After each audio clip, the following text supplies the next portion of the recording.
റജബ് 27 മിഅറാജ് നോമ്പ് എന്നുള്ളത് അത് പ്രവാചകനും സ്വഹാബത്തിനും മാതൃകയില്ലാത്ത നോമ്പാണ്. അതുമായി ബന്ധപ്പെട്ട് ഒരു സ്വഹീഹായ ഹദീസുകളും വന്നിട്ടില്ല. ഈ സമസ്തക്കാരൊക്കെ വാട്സപ്പ് ഗ്രൂപ്പിലും മറ്റൊക്കെ ഈ കുറെ കള്ള ഹദീസുകളുമായി കൊണ്ട് വരാറുണ്ട് എന്നല്ലാതെ സ്വഹീഹായ ഒരു ഹദീസും വന്നിട്ടില്ല.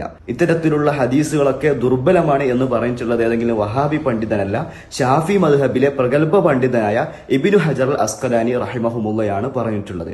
അദ്ദേഹം പറഞ്ഞിട്ടുള്ളത് റജബ് മാസത്തിൽ നോമ്പെടുക്കുന്നതിനെ പറ്റിയോ അതിൽ പ്രത്യേകമായി കൊണ്ട് ഒരു നോമ്പെടുക്കുന്നതിനെ പറ്റിയോ അല്ലെങ്കിൽ ആ മാസത്തിൽ പ്രത്യേകമായ ഒരു രാത്രി നമസ്കാരത്തെ പറ്റിയോ ഒരു സ്വഹീഹായ ഹദീസുകളും വന്നിട്ടില്ല എന്ന് പറയുന്നത് ഷാഫി മദ്ഹബിലെ പ്രഗത്ഭ പണ്ഡിതനായ ഇബ്നു ഹജർ അസ്ഖലാനി റഹിമഹുള്ളയാണ്.